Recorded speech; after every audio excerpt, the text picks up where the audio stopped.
Oh, hi, this is Jerry, JC Seiji, and welcome to my fifth episode of my Legacy series. And this time, I'm tackling this box here, and I don't even know what's in here. And even though I put everything in here that's in here, during the time I was at one point, my mother had came down with dementia, and I want maybe someday I'll go into how that happened. But uh, anyway, I had to she was the government came and took her and put her in a home, and I had to sell her house in order to help pay for her cost of her residence in a full care facility.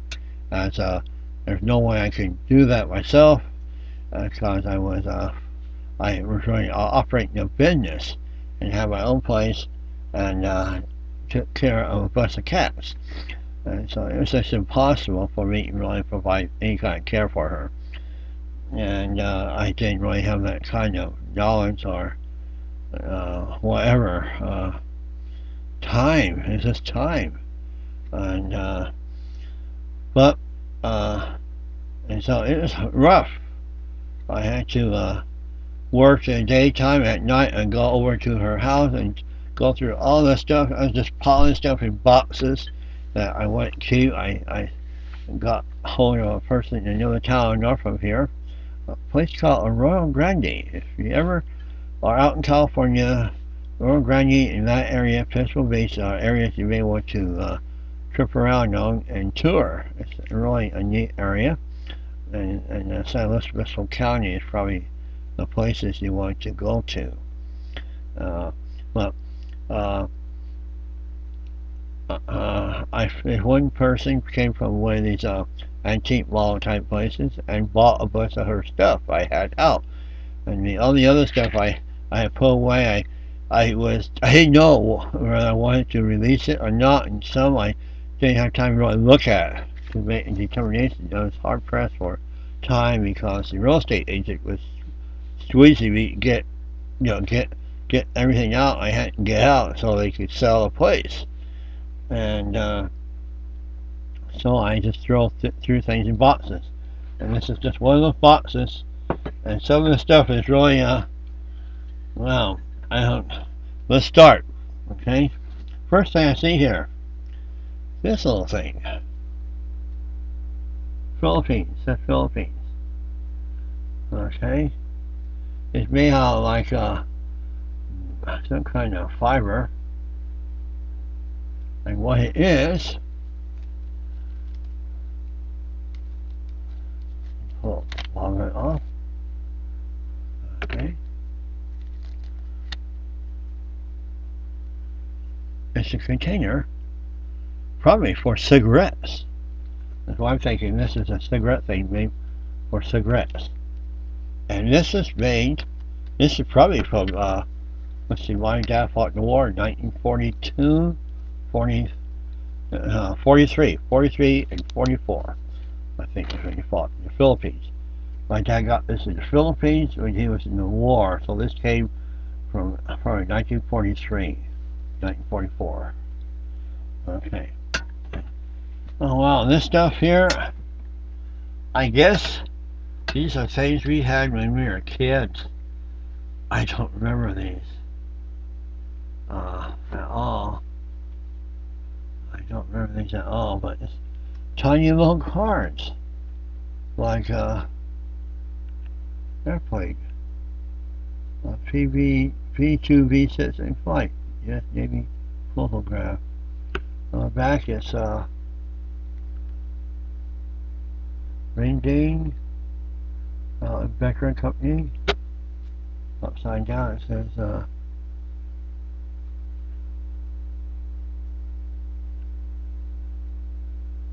oh, it's a bubblegum card.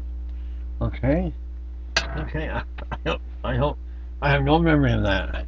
There's something else, some other ones. This is very far. So I put these in card sleeves. Let me do that. War card off and the back of it. Oh, okay. Wow. Take what it is. I don't remember these at all. Just little airplane cards.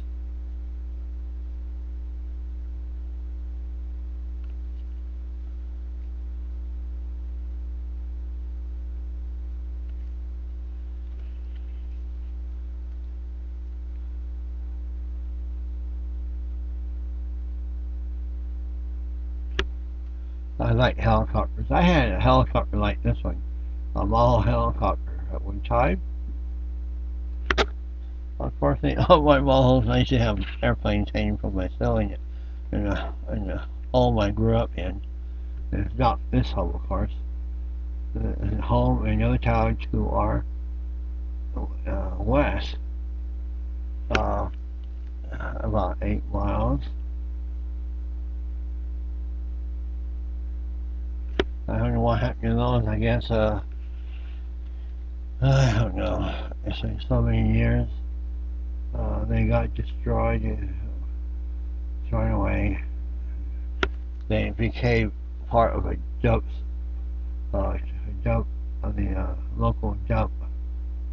Is what probably happened to them. Okay. So, these are missing cards.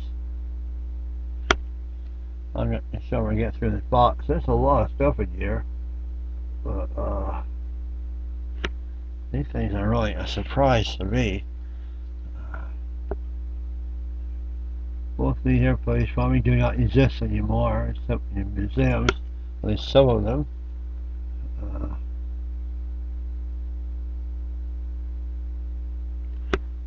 Okay. And the last one I see here.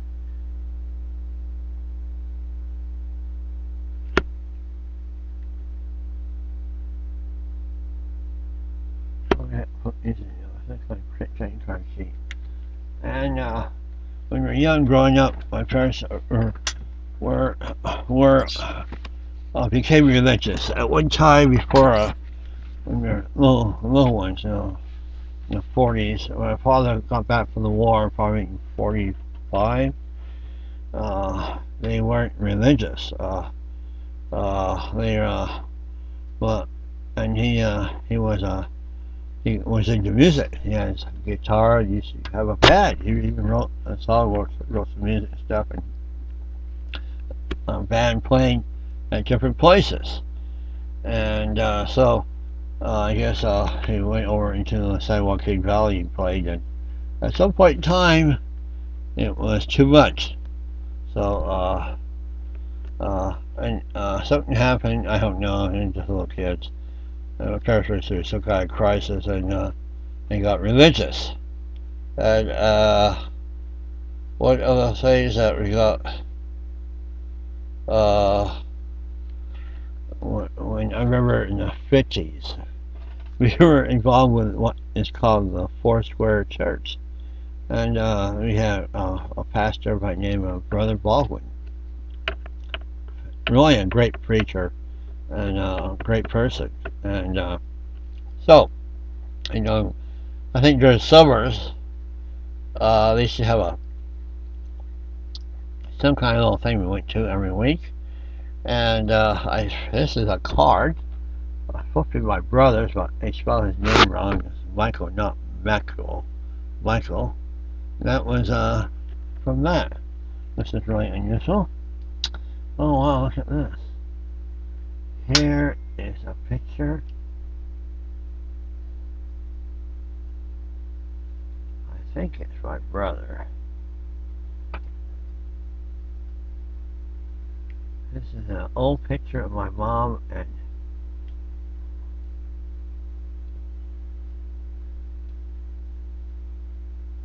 I can't tell if it's me or my brother. It might be my brother. It might be me. It has to be. Let's see. I see my dad's picture in there.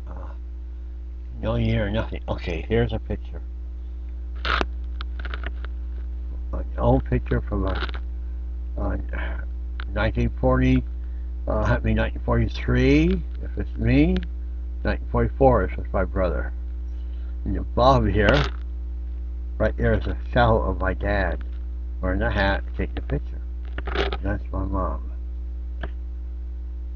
She's young. It was hard for her because she was considered by a lot of people in the town where we were living. This isn't even a house. This is they came from Oklahoma and moved into a court, which is kind of like a motel. So they had courts, they had kitchens, and they had a laundry room, and do laundry, and they lived there. And this is let's see here. Yeah, probably on the side of the court. And that's just dirt, and that's where we were as little ones. And my mother was regarded as being Hispanic. And in this area, in the 1940s, Hispanic people were regarded as, people who worked in the fields, and there's a lot of racism here. I hate to say it, but it was true. My mother experienced some of it because of the fact that she's, about 4% of Creek Nation, Muskogee Nation blood. Indian, not Mexican, but she looked like a Mexican and was treated like one in those days. And but that's an interesting story. I'll tell you more later on her. And oh my goodness. Okay, this is me. This is from 1943. Perhaps the oldest picture of me. And this is before. This is after I was born. Okay, after I was born with a severe cleft palate. Very severe. Like my teeth were just hanging there from whatever. There's nothing in here. See, no upper palate. The upper part of my mouth wasn't there. It was just gone. It was separated. And so my nose was really weird too. And so I think when I was born, I was taken down to a hospital in LA, and they operated on me down there, make me at least okay for a time being. And then they brought me back home. And this is before I started. Every year after that, I had operations to try and make me look normal. And so this is the oldest picture of me there is that I have. Notice, take a good look at my nose. It's pretty flattened out, and it's because it was built.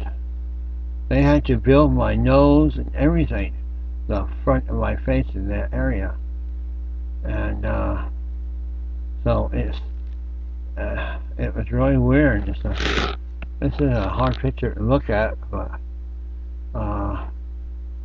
that's how I was in 1943, before the major operations began. Oh, here's another one. Here I am a little bit older, and this is 1943. Rain, November 6, 1943, age 10 months and 6 days. Oh, they got a date on it, see. My grandmother did this, I think. This is me.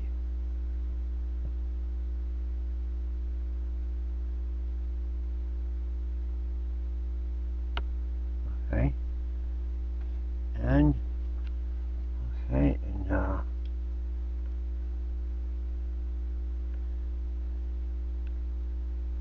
this might be me. Okay, I don't know. It comes from my brother. Okay, 43 and 44. This is my dad. And me and my brother. And so I'm sitting on beds in a park. Now this park is in this town where I live. And just right across the street and down the ways a little bit from the high school I went to here. I can't recall what the name of this park is now. But at this park, behind this park, there was a General Hospital. I am presuming that's where my mother took me for medical care, etc., because it was a government thing where it didn't cost us so much money. The other hospital charged money. The other hospital that I was born in is called Sisters Hospital. It doesn't exist anymore. It became Marion Hospital. But it was a general hospital, and that's gone. It shut down, I don't know when. Okay, let's see what we got here. Okay. Okay, it's just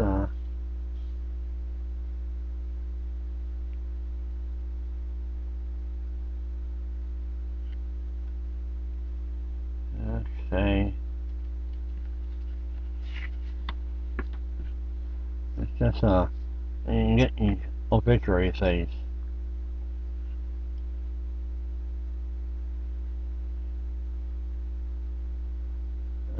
It's an obituary thing I got for apparently the sister of my father's brother died back in 1981, and that's kind of nice. There's another one. Oh, thanks. Oh, this is my grandfather. My father's father, born in 1901, in 1989, and I remember that. I guess I was there, but I don't remember it at all. Okay. Just a piece of paper.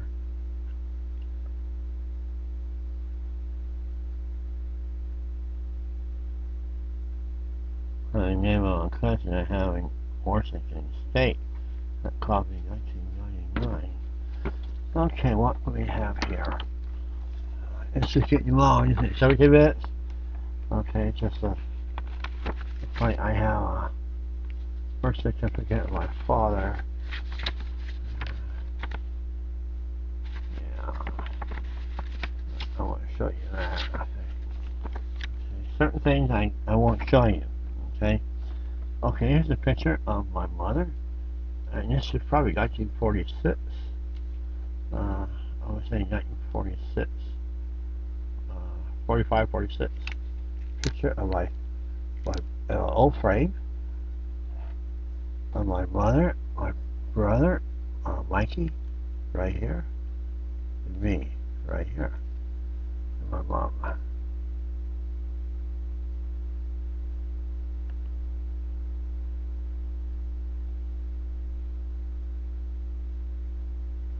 Okay, let's see what this is. Oh wow, okay. This is let's see. This is my great grandmother, my father's grandmother. Okay, great grandmother, and she lived in Oklahoma, western Oklahoma. And I can't tell you particulars on her. I have them, but I don't know what they are offhand. Okay, I've running out of time. 18 minutes. Okay, I got 2 minutes. I'll keep this at 28, and that's it. Okay, to World War II. If you're living in the States, everything was rationed, especially food and gasoline was rationed. And apparently, here it is, a ration book. This is what they use, a ration book. During the war to ration everything. And let's see. Okay, there is apparently, oh yeah, little stamps, ration stamps. Little ration stamps. I don't really know how they work, but I guess you had to have so many stamps in order to buy something. And back of the thing tells you what you had to do. And there's several ration books.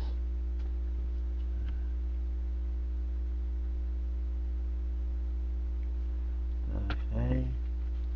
What we have here, War Department stuff.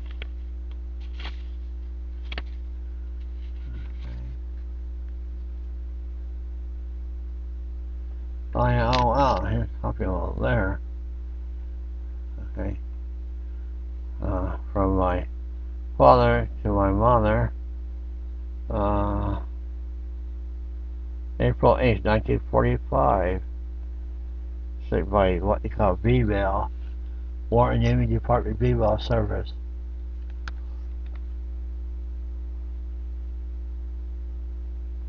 And here's the, Michael gave me a copy of it. That's what she got.